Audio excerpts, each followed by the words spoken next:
The Philippine Statistics Authority or PSA said that the inflation rate in the country increased again for the third consecutive month this April. This was driven by faster price increase of food and transportation. The inflation rate reached 3.8%, slightly higher than 3.7% recorded in March.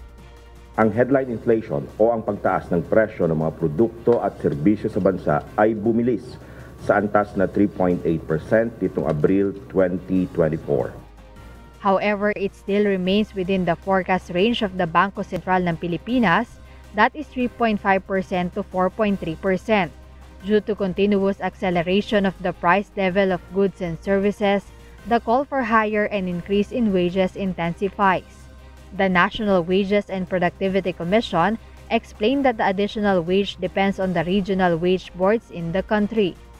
Kami ho ay nagbibigay ng technical input sa kanila na maaari ho nilang gamitin para sila ho ay makapag-decision ng naaayon ho sa tingin nila ay makabubuti para sa ating mga manggagawa, sa mga mamumuhunan at doon na rin ho sa pangangailangan ng ating ekonomiya para ho sa pag-unlad ng ating bayan.